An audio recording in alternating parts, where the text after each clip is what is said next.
Let's go to our game breakdowns as well. We talked about this Kansas City game, but there are so many, we have so many action-packed games this weekend for week one, and it's going to be so exciting. Yeah, I mean, Green Bay Vikings, Green Bay at Vikings, 1 p.m. Who you got? I mean, I have to say, the Vikings are at home, so I really, really like them, and I really wanted to lean the Packers, like all day. But I mean, after that Ngakoue trade, I love Justin Jefferson. Like, I think the Vikings are one of those teams that just got better this year. I don't think the Packers used their draft properly. They drafted positions of need that they already had value at that position or too much value at the position. Hmm. They didn't really build themselves up. I mean, Matt LaFleur is going to have to make some serious adjustments. But if Dalvin Cook is playing, if the play action game is working and that pass rush is going ham on the defense, I cannot. It's hard for me to see Minnesota losing this at home. I think your boys are fine. I agree. I think the Vikings are getting this one. They have not. I think they've maybe had one game in the Kirk Cousin area where they beat the Packers. I don't know off the top of my head, but I know for a fact that last year we lost both games. And I think this is the year where we finally take one out from them. And I agree with him that you said. And it's hard to want to bet against Rodgers because every time I bet against Rodgers, he seems to just say, you know, screw you for betting against me, and here's 4 touchdowns in your face, and I rushed for 2 more. But I do think that they just didn't give him the weapons that he needs. Devontae Adams is an amazing receiver, don't get me wrong, but you had a chance to draft a top-tier wide receiver, and you chose to go quarterback. And then in the second round, you had a chance to still go a receiver or a tight end to give him someone now that Jimmy Graham is gone. And instead, you get a running back in an already crowded running back room with Aaron Jones and Jamal Williams. And now you add in A.J. Dillon, who is a solid back. But I mean, we love AJ Dillon. We just hate the fact that he's behind Aaron Jones and Jamal Williams because yep, those guys were so productive last year that it's only going to hurt the production of AJ Dillon coming in as a rookie, and it's also going to hurt the fact that Aaron Jones had 17 touchdowns last year. That's going to go down. It hurts yeah. from a fantasy perspective. It hurts the team on an offensive perspective Hmm. here. These numbers are going to go down. So and the fact that the Minnesota defense got better. It's hard to say that it's not going to be that way. It's really And just going to come down to how well can Rodgers pick apart that young yeah, cornerback group that we were talking about. But with the Hunter Yannick, the expectation is that he won't have the time. they're going to go get him. And we stay in the NFC North for our next game. Chicago Bears at Detroit Lions. The Detroit Lions are favored in this game. A lot of people are excited for Stafford to come back. Kenny Galladay. They have DeAndre Swift and Kerryon Johnson. Signed Adrian Peterson last week. Or yesterday, and pretty crazy stuff. The fact that they are going to look like a pretty solid offense on paper, but that Bears defense, scary stuff. Yeah, I like what the Lions bring on the table with Stafford, Galladay, and Jones, but I think you got to go with the Bears defense. They're too suffocating. You're going to have Robert Quinn and Khalil Mack on one end, and then in the back end you have Danny Trevathan on the second level, and then all the way in the third level you have Eddie Jackson and Kyle Fuller. It's Yeah, going to be really hard. They also signed Mario Edwards the other day, just adding more to their yeah. pass rushing Team Hicks is already capabilities. on that line. They mix these guys up It's all over. just It's going to be I tough for just Stafford and coming I back. think when you look on the Lions on the flip side, their defense similar to the Bears offense, there's not much to write home about, but defense Yeah. wins games and the Bears defense is just better. Yeah, the Bears look like it's going to be one of those games, typical, Lions Bears games with like a lot of turnovers on both offenses. But the defense of the Chicago Bears have been that like that's the toughest opponent every time these Lions have matched up against them the past few Hmm. years. But I'll still take the Bears. But moving into the AFC South, we've got a nice little matchup. Indianapolis Colts at Jacksonville Jaguars. Who you got? I got the Indianapolis Colts with this one. I think the Jaguars are on the tank city like wave. They are not ready to do what they got to do. They have Gardner Minshew. He's the best and most entertaining story at quarterback. But I got to tell you, he is getting a little. It's kind of like one of those guys that he moves into an apartment and all of his roommates start to move away while he's living there. Like their landlord's just kicking all of his neighbors out. He's not getting any defensive support this year. Yeah. Even if they have all those picks next year, they're going to build around him. I just think Indianapolis is also fantastic. I think Darius Leonard, is one of the best young linebackers. I think they have overall, them in Dallas, they're up there for like the best offensive lines. Yep. There's going to be so many things. Phillip Rivers, he has a turnover issue that we talk about sometimes, but if he runs that offense and they have Marlon Mack and Jonathan Taylor running, using their strengths behind this, they're going to control the clock and they're going to win that game. Yeah, you're saying everything. I want to say it's gonna be the Colts. Quentin Nelson, Chad Kelly, or no, I'm so sorry. Oh Ryan my God, Kelly, yeah. Ryan Kelly. Chad Kelly is the quarterback that just got released. And you have Ryan Kelly who just got locked up. That offensive line is too good. Yeah, They brought back in Costanza too. They were able to get him back in for 2 more years. They're ready to win now. And Frank Wright is a great head coach. Oh, he's great. Chris Ballard, best GM. This guy makes the best trades, best signings. Got DeForest Buckner to help out with Leonard. I like DeForest Buckner. Yeah, and I like Malik Hooker. I think that he hasn't lived up to what everyone expected, but there was an incredible pick that he had in week 1, and I think that if they get at the quarterback a little bit more with Buckner now, it's going to allow that secondary with like Rock Ya-Sin and Malik Hooker to really begin to start to pick off these quarterbacks. Yeah, I mean, and that's when people are going to say, I got to deal with this. Yeah, it's going to be like the Titans almost. Which is running. They're going to run it down your throat. And Jacksonville is, it's an unfortunate thing. It's like watching Alabama play, non-SEC team the first week. You're like, this game is going to be, it's going to be tough for that other team. In Jacksonville, they're going out there. They have none of their stars from the last couple of years. So, they're going through some Ramsey, no Bouye, no Yannick. Miles Jack is still around, I think. But Josh they're really Allen, I know they are. And Josh Allen, he'll be there. No Calais Campbell also. Like this team is missing some pillars that were around. There's no Fournette. There's no real wide receiver 1. Yeah. I like Laviska Chanel that they drafted out of Colorado this year in the second round. I think that he'll be good. He's a really tall wide receiver, really big body, played really, really well at Colorado. Very true. But outside of that, it's Chris Connolly, I think, is their wide receiver 2. DJ Chark. DJ Chark is solid, but it's not going to be enough for what that offense needs to go against the Bears of the NFL or the Saints of the NFL or the Colts of the NFL. These defenses that are just have more firepower than your offense can bring to the table. Yeah, absolutely. And, we were talking about all these changes. They didn't change their coach, but, one team that changed their coach this offseason is the Carolina Panthers, and they're playing at home versus the Las Vegas Raiders. And, this game is just going to be very interesting. Both of these teams are kind of transitioning. They're both on the brink. They have very competitive divisions, both of them. But, you're going to have a great game by Christian McCaffrey. He's always just like lightning in a bottle, that guy. But, my favorite rookie of the week for, we're doing rookie of the weeks. And, Henry Ruggs is going to be my rookie of the week with Tyrell Williams going down, as we said before. This guy, I think John Gruden is just going to give him opportunities to have a lot of yards after catch, to beat people deep. He's been watching Tyreek Hill do this to his team twice a year the last couple of years as the Raiders coach. I think he wants to utilize Ruggs the way that Tyreek Hill is utilizing Kansas City. Yeah, I think the Raiders are going to win this one. I just feel like, you're now in Vegas. You have this new shiny weapon in Ruggs. And I think it's going to be a lot of fun. And I think on the flip, I love Bridgewater. I loved it when he was in Minnesota. I was really upset when he got the knee injury. I was really happy when the Saints signed him. And I'm now happy that he got his chance again to be a starter. Absolutely. He went 5-0 last year, and I think he's going to be really good. I think him and Moore can really build a rapport. And I think him having a CMC in the backfield is going to be really helpful. Yeah. But that defense lost a lot this offseason. There's no Eric Reed in the back end. There's no James Bradbury on the secondary. And you also no longer have Luke Kuechly, who is just one of the best field generals when it comes to middle linebacker, who could cover any tight end, who could even cover some pretty fast wide receivers as a middle linebacker, who knows how to stop the run.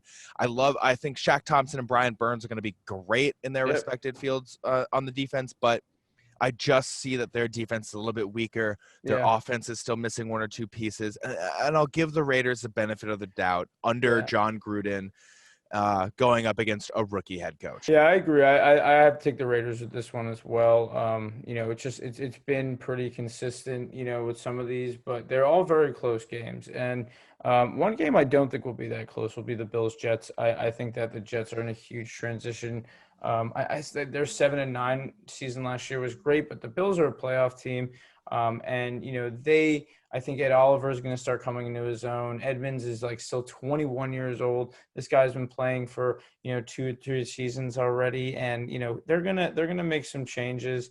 They need to really kind of like get their identity on offense down, especially with Diggs being there. But their defense looks too good for that Jets offense hasn't impressed me over the last, in Gase's offense at least, hasn't impressed me enough to say like they can go into Buffalo and win week 1.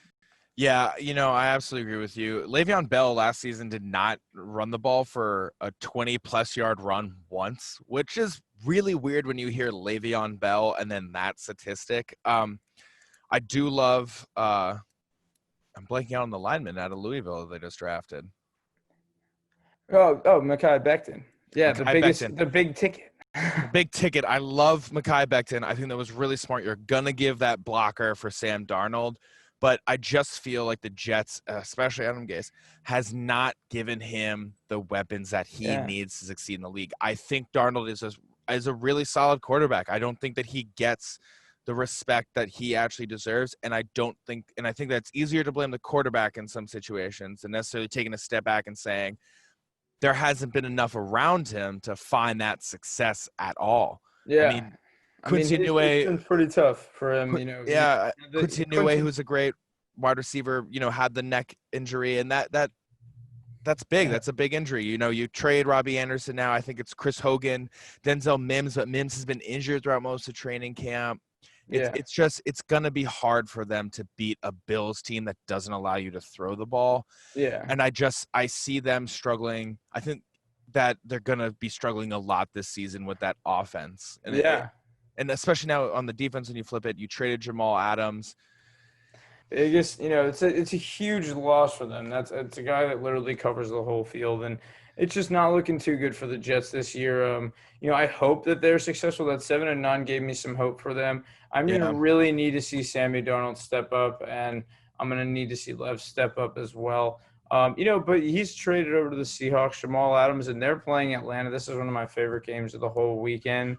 One of the best matchups easily. Absolutely. Matt Ryan, Russell Wilson, they have, battled in the playoffs before. They have had crazy offensive battles.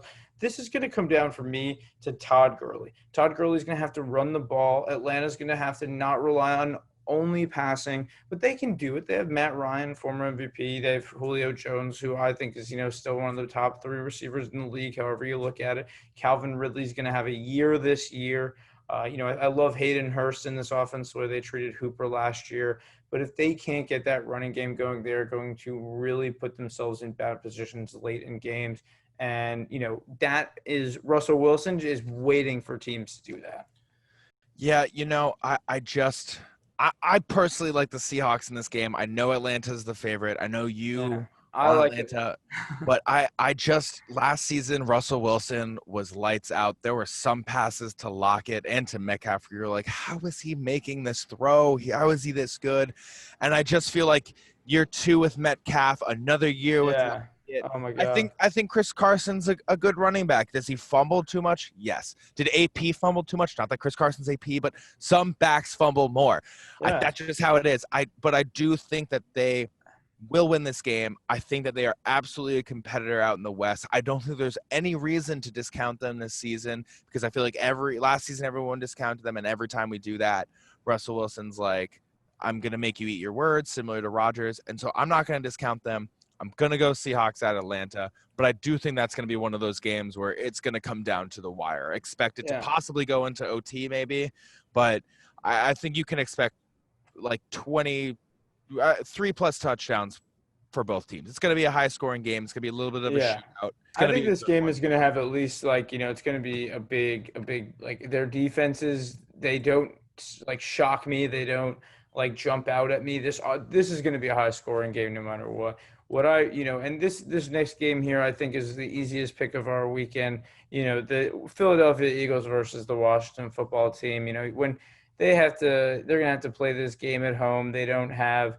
their name set up yet, things like that. It's all funny, but I think the Eagles are just too good for these guys.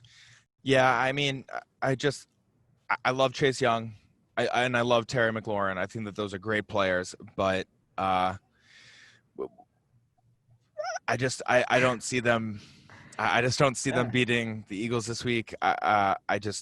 It's going to be hard for them to do that. It's going to. I I just. don't see Dwayne Haskins taking a step that, I see Fletcher Cox a lot in Dwayne Haskins' future this week in the Yeah. crystal ball. And Fletcher Cox is no nonsense guy. Mhm. That's the one thing for me that I can look at. And the Eagles front seven, I think, is just too scary. I'm going with Philly with that one. I agree. I think that Washington, similar to Jacksonville, is going to be one of those teams where expect a lot of losses in this year. Yeah. You're in a rebuilding mode. I think that Ron Rivera will bring this team to where it wants to be. Ron Rivera is that type of head coach. Absolutely. This is not anything to do with him. It has more to do with the roster he was given Overall talent. from the Jay Gruden era. It was never really given. It never got to the best of its abilities, and I think. Yeah, truth. And I mean, that's just like the only way you can say it. They're in a mismanaged problem right now from the top down. We were talking about earlier in the show how in Kansas City is managed well from the top down. Yeah. This team is right now not managed well from the top down, and it's creating roster problems all over. And it's really just becoming a mess for these guys. I hope that Ron Rivera is the right guy to figure them out and get them where they need to go. But it's beyond him what's really going on there. What the Redskins? Oh, I'm so sorry. That's not what they're called anymore. What the Washington football team does have for themselves more than anything is a defensive line. They have a really stout defensive front, Yeah. but they got rid of a lot of people this offseason. And no Josh Norman. You got rid of Swearinger also. I just see this being. It's just going to be a weird season for them. I don't see us favoring them in too many games this year as they're going through a huge rebuild. Now we got another game here, as we were talking before about the Miami Dolphins against the New England Patriots. As we were saying before, I think the real X factor in that game is Stephon Gilmore. With Hightower out, he's probably going to be the most dangerous guy on that defense. They had a lot of people opt out, but with Cam there, I think it adds at least enough for them to get the job done. Yeah, I also am going to go the Patriots here. I like the Dolphins for like the future. I think the Dolphins are going to be one of those teams where in like a year or two we're going to be like, oh my God, what? They're this good? How did this happen? It's because they have Xavier Howard and Byron Jones and they've been building up. But I would still stick with the Patriots this week. I don't know how the Patriots are going to do throughout the year, although I do like Cam Newton a lot coming in there now fully healthy and having to work for the starting job. I think was a really good process for him to sort of like get back to who Cam Newton is as a player. Yeah, absolutely. If Stephon Gilmore shuts down Devontae Parker, it's going to be really hard for Fitzpatrick to go and get it started. I like Preston Williams again. I like Gesicki, but what Bill Belichick does is takes away your top receiver and then finds a defensive scheme to make you play to what his defense is doing. And I think Matt Breida and Jordan Howard are a really good 1-2 combo. But again, Bill Belichick is one of those coaches that can put up a scheme that's going to make your offense be very, very uncomfortable. Yeah, I mean, this team's going to look super different. They're gonna have to be that New England team of the past where they have to move things up a little bit more. Move people up the depth chart, start getting those random, New England storylines we hear every year to start stepping up. Just so many people opting out. A lot of their stars, on a defense we saw last year that was just incredible. And the last 1 p.m. game we have here is a great interdivisional one. We have, the Baltimore Ravens, Cleveland Browns, and Baltimore. Baltimore is favored in every single game this year, and I know the reason why. It's, the fact that they have, Calais Campbell and basically got him for free on a team that went 13-3 last year. And then we haven't even talked about the offense. They got J.K. Dobbins, a rookie who ran for 2,000 yards in college at Ohio State, and they have Lamar Jackson, the reigning MVP. The receiving group, I think, is still a little shaky for these guys. I think that Cleveland secondary is probably going to give them a little bit of an issue. I'm interested to see how the run game is without Marshall Yanda, who's like one of the best guards of our lifetime. Yeah. But I think Baltimore, we saw them play live last year. These guys, Oh, but so these much fun. guys are so much faster in person as they are, on TV. And I had to take Baltimore in this one. Yeah, I couldn't agree with you more. I think that what killed the Ravens in that Tennessee Titans matchup was they couldn't stop Derrick Henry.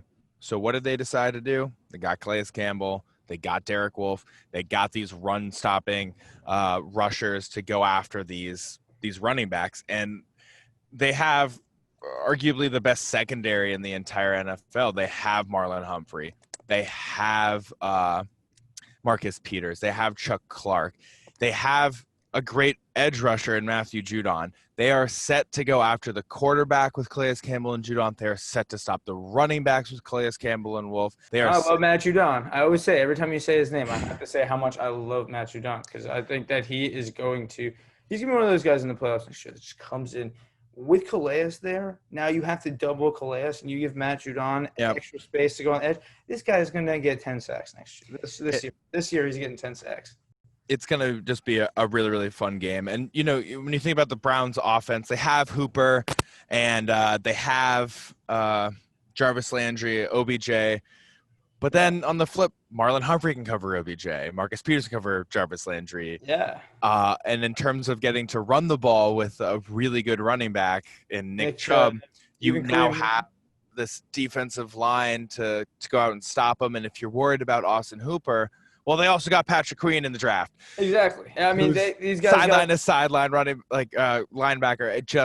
They're ready to stop people from every position. They have like the ideal team right now. Just a quarterback that's could run the offense. He's unstoppable. A good running game, speedy receivers. And the defense on every level, covering the pass, covering the run. They have multiple